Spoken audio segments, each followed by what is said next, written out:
এই মোটরগুলো দেখছেন সবগুলো রেডি, সব রেডি।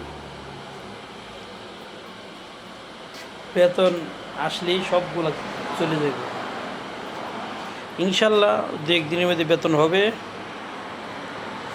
সবগুলা মোটর চলে যাবে।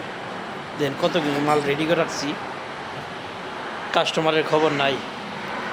ফোন দিলে কয় টাকা নাই, টাকা আসলেই আসবো, মানে বেতন পাইলে আসবো।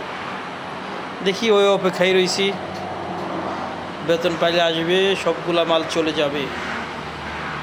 যাই হোক, সকলে ভালো থাকবেন এবং সকলের জন্য শুভকামনা রইল, এবং সকলে আমার পেজটাকে এবং আমার ইউটিউব চ্যানেলটাকে ফলো দিবেন। আর সকলের জন্য শুভকামনা রইল। আল্লাহ তাআলা যেন আমাদের সকল ভাই ব্রাদারকে সুস্থ এবং সহি সালামত রাখেন এবং হেফাজতে রাখেন, আমিন। আসসালামু আলাইকুম ওয়া রাহমাতুল্লাহি ওয়া বারাকাতুহু।